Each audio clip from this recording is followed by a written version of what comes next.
یا وہ بار بار wash room جاتا ہے, دن میں 5 6 10 دفعہ جاتا ہے, پین ہوتی ہے. وہ ایسا بھی ہوتا ہے کہ وہ ہفتوں واش روم نہیں جاتا, واش روم جاتا ہے وہ پوری طرح فارغ نہیں ہو پاتا. تو جس طرح میں نے کہا نا کہ اس کے ٹائپس ہو جاتی ہیں کہ یہ کانسٹیپیشن کی طرف بات چلی گئی ہے, ڈائریا کی طرف چلی گئی ہے, بلوٹنگ کی طرف چلی گئی ہے. یہ مکس اپ بھی ہوتا ہے کہ کبھی ڈائریا کبھی کانسٹیپیشن. اور فنکشنل اس لیے کہ اس میں جی آئی فنکشنز جو ہیں وہ they are compromise, they are not normal. عموماً لوگ فنکشنل کو بولتے ہیں کہ کوئی شخص خود بنا رہا ہے, بنا نہیں, یہ غلط کانسیپٹس ہیں. کانسیپٹ یہ ہونا چاہیے. تو یہ بتائیے کہ پھر اس کو ڈائگنوز کیسے کرتے ہیں آپ؟ اس لیے کہ کوئی پیتھولوجی نہیں ہے, کوئی کچھ نہیں ہے, صرف سمٹمز ہیں اس کو. اس کی ڈائگنوزس کے لیے ہم ڈاکٹر ایک لفظ استعمال کرتے ہیں, ڈائگنوزس بائی ایکسکلوژن, کہ کسی بھی بیماری کی تشخیص کے لیے جو بیسک جو فلاسفی ہے وہ یہ ہے کہ جب ہم مریض کے علامات سنتے ہیں, کیونکہ مریض علامات کے ساتھ آتا ہے, وہ بیماری کے ساتھ نہیں آتا, تو ان علامات کو ہم گروپ کرتے ہیں کہ یہ کس سسٹم کی طرف ریفر کر رہا ہے, چیسٹ کی طرف کر رہا ہے, سینس کی طرف کر رہا ہے. پھر اس کے بعد جو بیماریاں اس طرح کی علامات دیتی ہیں وہ ہماری ذہن میں آ جاتی ہیں. اس کے لیے پھر ہم ایگزامینیشن کرتے ہیں. ایگزامینیشن پہ ہمیں کچھ فائنڈنگز مل جاتی ہیں تو ہمیں پتہ چل جاتا ہے اس کو یہ بیماری ہو سکتی ہے. یا پھر ہم انویسٹیگیٹ کرتے ہیں. اس میں جب ہم انویسٹیگیٹ کرتے ہیں اور جتنے بھی کامن کازز ہیں وہ ایکسکلوڈ کر دیتے ہیں, وہ کچھ بھی نہیں ہوتی, تو سب نارمل آئی بی ایس سے وہ سب نارمل آتے یا. لیکن یہ بات کہ یہ اب جو ریسرچ بتا رہی ہے کہ آئی بی ایس کی بھی اپنی کازز ہیں, لیکن وہ ملٹی فیکٹوریل ہے, سائیکولوجیکل ہے, ڈپریشنز ہیں, انوائرمنٹل ہیں, پریویس ہسٹری ہے, بہت ساری چیزیں. لیکن پر سے ایسی آئی بی ایس سے کوئی مرتا نہیں ہے. یہ میں آپ کو سمپل الفاظ میں بتا دوں. جو لوگ کہتے ہیں نا کہ یہ it's a B9 disease, it's a very very disturbing disease, لیکن سوشل لائف ڈسٹرب کرتا ہے. یا آف کورس. جی اچھا, یہ بتائیے کہ یہ وقتی طور پہ بیماری ہے یا زندگی بھر ساتھ رہتی ہے کہ علاج نہ کریں؟ بالکل.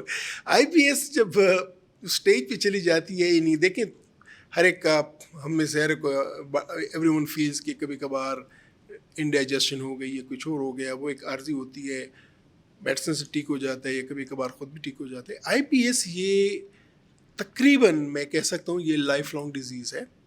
اور میرے پاس جو مریض آتے ہیں نا, جی ڈاکٹر صاحب مجھے تو پیٹ خراب رہتا ہے, 10 سال ہو گئے, 15 سال میں کہتا ہوں یار اب آپ کو اس کی عادت ہو جانی چاہیے کہ آپ ہیں اسی طریقے سے. تو یہ لائف لانگ ہے اور کوالٹی آف لائف بہت بیڈلی افیکٹ ہوتی ہے.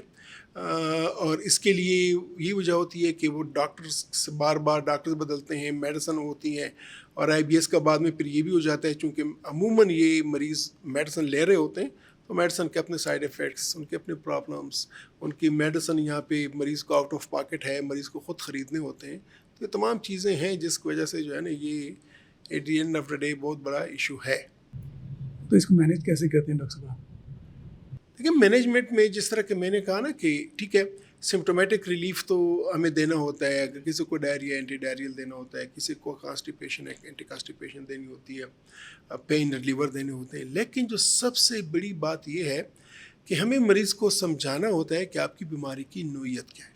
یہ بہت امپورٹنٹ ہے, چونکہ کوئی بھی جو کرونک یا لمبی بیماری ہوتی ہے اس سے آپ مریض فیل کرے نہ کرے, یعنی وہ اس کو معلوم ہو نہ ہو, سب کانشیسلی وہ ڈپریس ہو جاتا ہے, اینکشیس ہو جاتا ہے, میں کیوں ٹھیک نہیں ہو رہا. تو جو سائیکولوجیکل ایلیمنٹ ہوتا ہے اس کو ایڈریس کرنا بڑا ضروری ہے. اینٹی ڈپریسنٹ کی ضرورت ہوتی ہے, لیکن سب سے بڑی بات کہ آپ مریض کو سمجھائیں کہ, اور یہ ایک وشیس سائیکل ہوتا ہے. مریض سوچتا ہے وہ چند دن پہلے ایک مریض میرے پاس آیا کہ اس کو آئی بی ایس تھا, بڑا صحیح ایجوکیٹڈ, بڑا صحیح اچھی اسٹیٹس کا, کہ جی میں گھر سے نکل ہی نہیں سکتا ہوں. آپ کی کلینک آنے کے لیے میں نے کئی دفعہ سوچا کہ مجھے تو واش روم کی ضرورت پڑے گی, درمیان میں کیا کروں گا. اور اس کا اور میرے گھر کا کلینک کا فاصلہ میرے خانوں کے 20 منٹ کا تھا یا 15 منٹ کا تھا.